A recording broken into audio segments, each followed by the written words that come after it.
1911 की बात है। शाम का समय था। लंदन में एक घर था। उस घर के सामने एक बड़ा बगीचा था। उसके अंदर बहुत सारे बड़े बड़े पेड़ लगे हुए थे। उस घर के आसपास का माहौल बहुत डरावना था। एक लड़का उसी घर के सामने खड़ा हुआ था। लड़के ने उस घर की डोरबेल बजाई और किसी के आने का इंतजार करने लगा। उस लड़के के माता पिता अब इस दुनिया में नहीं थे।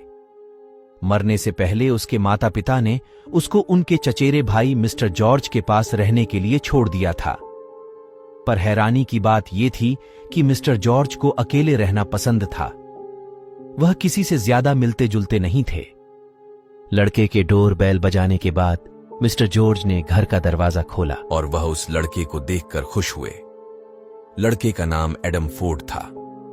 मिस्टर जॉर्ज ने उस लड़के से कहा, तुम बहुत थक गए होगे, आओ चलो नाश्ता कर लो। एडम ने कहा कि उसको अभी भूख नहीं लगी है। बातचीत पर मिस्टर जॉर्ज ने उस लड़के से पूछा, बेटा तुम कितने साल के हो, तुम्हारा क्या नाम है? फिर उस लड़के ने कहा कि मेरा नाम एडम है और मैं आने वाले जन्मदिन पर 12 साल का हो जाऊंगा। मिस्टर जॉर्ज ने उस लड़के से उसकी जन्म की तारीख पूछी और उसको खुश करने को कहा। पक्का तुम 12 साल के हो जाओगे ना? मिस्टर जॉर्ज ने बताया कि वो यह सब चीजें इसलिए पूछ रहे हैं क्योंकि वो यह सब बातें लिखकर रखते हैं ताकि उन्हें यह सभी जरूरी तारीखें याद रहें। फिर मिस्टर जॉर्ज ने अपने नौकर से कहा कि इसे मिसेस कैली के कमरे में ले जाओ। मिसेस कैली इस घर की सबसे खुश दिल इंसान है। एडम को मिसेस कैली से बात करके बहुत अच्छा लगा। मिसेस कैली 55 साल की थी और वह इस घर और मिस्टर जॉर्ज के बारे में सब कुछ जानती थी। इसके बाद मिसेस कैली ने एडम को घर के बारे में सारी जानकारी दी और अब एडम को उस घर में रहते हुए 2 महीने हो गए थे। एक दिन एडम मिसेस कैली के कमरे में बैठा हुआ उस घर के बारे में सोच रहा था। उसने मिसेस कैली से पूछा कि क्या मिस्टर जॉर्ज अच्छे इंसान हैं? जवाब में मिसेस कैली ने कहा कि उसने अपनी पूरी जिंदगी में मिस्टर जॉर्ज जैसा कोई अच्छा इंसान कभी नहीं देखा है। वे बहुत ही अच्छे इंसान हैं। उन्होंने तुमसे पहले भी एक लड़की और एक लड़के को पाल पोस कर बड़ा किया है। यह सुनकर एडम कहता है कि मुझे उनके बारे में कुछ बताओ। तो मिसेस कैली ने कहा कि मैं लड़के के बारे में तो कुछ ज्यादा नहीं जानती, लेकिन मिस्टर जॉर्ज उस लड़की को एक दिन अपने साथ लाए थे और वह हमारे साथ 3 हफ्तों तक रही। लेकिन एक दिन सुबह वह अचानक ही कहीं चली गई। एडम ने कहा कि मुझे लड़के के बारे में कुछ बताइए।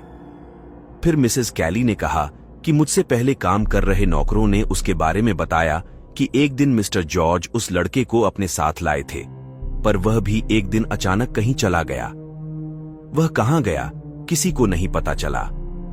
उसी रात एडम ने एक सपना देखा कि वह उस घर की छत पर है। जब वो उस छत पर गया तो वहां एक पुराना बाथरूम था और उसका गेट शीशे का था। उसे बाथरूम के अंदर एक लड़की लेटी हुई दिखाई दी और उस लड़की का शरीर बहुत गंदी सी दिखाई दे रही थी। उसके दोनों हाथ उसके सीने पर ही थे। एडम उसे देख रहा था।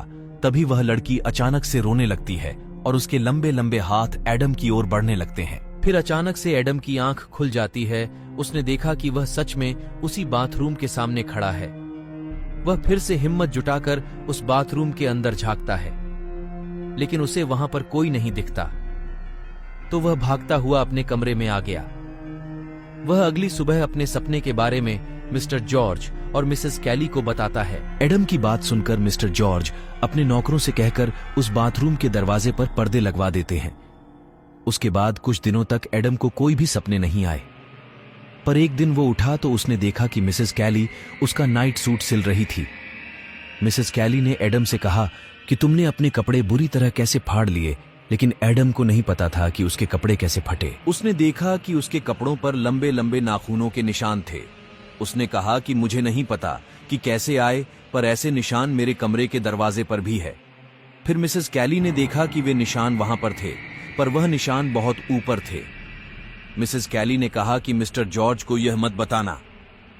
फिर अगले दिन मिसेस कैली के कमरे में एक नौकर आया जो कभी कभी आता था। उसने मिसेस कैली से कहा कि अगर मिस्टर जॉर्ज को ड्रिंक चाहिए तो वह खुद जाकर ले, क्योंकि बेसमेंट में कुछ है। वो पता नहीं क्या है, पर कुछ है। अब मैं वहां पर और नहीं जाऊंगा। तभी उसकी नजर एडम पर पड़ती है और वह बात को बदल देता है और वहां से चला जाता है। अब एडम को आए हुए 6 महीने हो गए थे। एक दिन मिस्टर जॉर्ज ने एडम से कहा कि बेटा, आज शाम तुम मेरी लाइब्रेरी में आ सकते हो। रात को 11 बजे तुम आ जाना, ये बात किसी को भी नहीं बताना। ये बात सुनकर एडम बहुत खुश हो गया। उसने सोचा कि वे उसे आज क्या दिखाने वाले हैं। फिर रात को एडम लाइब्रेरी के दरवाजे पर आकर दरवाजे को खटखटाने लगा। तभी अंदर से कुछ आवाज आने लगी।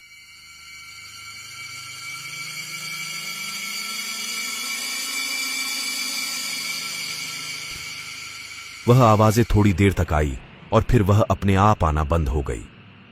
दरवाजा अपने आप खुल गया।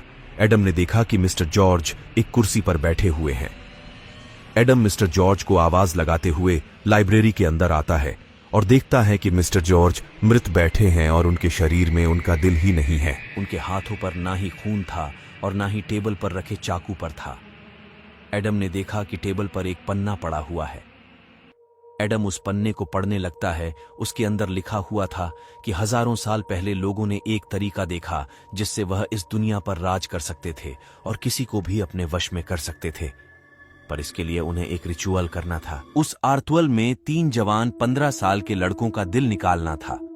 मिस्टर जॉर्ज ने लिखा था, मैंने पहले एक लड़के स्टैनले को 24 मार्च 1891 को मारा, फिर एक लड़की को 23 मार्च 1905 को मारा, और आज रात 24 मार्च 1912 को जो मेरे लिए अपनी जान देगा वह लड़का मेरा भतीजा एडम है। किसी को कभी नहीं पता चल पाएगा कि मिस्टर जॉर्ज को किसने मारा।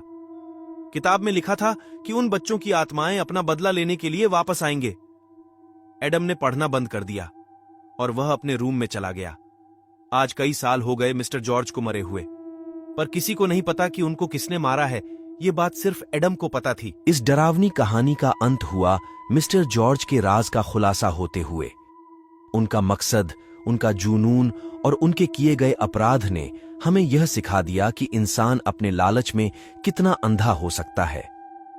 यह कहानी सिर्फ एक हॉरर स्टोरी नहीं है, बल्कि यह एक दर्पण है जो हमें दिखाता है कि बुराई और भय का कोई रूप हो सकता है, चाहे वह एक इंसान हो या भूत।